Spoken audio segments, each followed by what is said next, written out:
নমস্কার বন্ধুরা, আপনাদেরকে agri point with Alok YouTube চ্যানেলে স্বাগত। আপনারা ভাবছেন বর্ষাতে শশা চাষ করবেন, কিন্তু কি শশা চাষ করবেন? কি শশা চাষ করলে আপনারা বেশি লাভবান হতে পারবেন? কিভাবে শশা চাষ করলে আপনারা বেশি লাভবান হতে পারবেন? চলুন আজকে আলোচনা করা যায়। বর্ষাকালের সবথেকে ভালো উচ্চমানের হাইব্রিড শশা হচ্ছে ভিয়েনার কোম্পানির ক্রিস শশা। ক্রিস শশাটির বিশেষ কয়েকটি ভালো গুণ হচ্ছে, ক্রিস শশাটি আপনারা বীজ বপনের 35 থেকে 40 দিনের মাথায় ফল ছেড়ে বাজারে নিয়ে যেতে পারবেন। ক্রিস শশাটির দৈর্ঘ্য প্রায় 18 থেকে 20 সেন্টিমিটার এবং চওড়া 3 থেকে 4 সেন্টিমিটার এবং ফলের ওজন 150 থেকে 200 গ্রাম। পুরো লম্বা হয় এবং পুরো গাঢ় সবুজ হয়। ক্রিস শশাটি প্রতি গাছে প্রায় 27 থেকে 28টি করে ফল দেয়।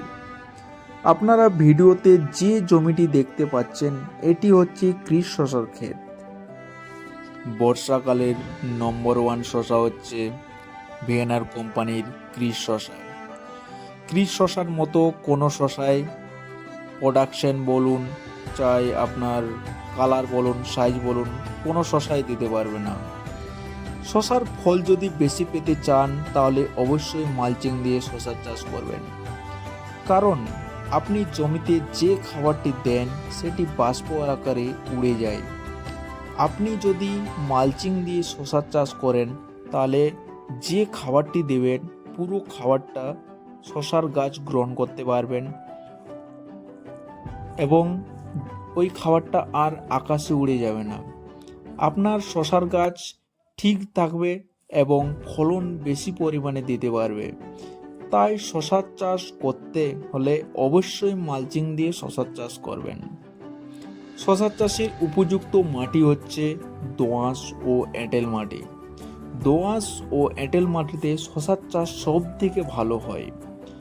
মাটি তৈরির সময় অতি অবশ্যই জৈব সার, নিমখোল এবং গোবর এবং সাথে এনপিকে দিয়ে জমিটাকে ভালোভাবে তৈরি করবেন। এনপিকে বা 10-26-26। এনপিকে বা 10-26-26 মানে হচ্ছে নাইট্রোজেন, ফসফরাস এবং পটাশিয়াম।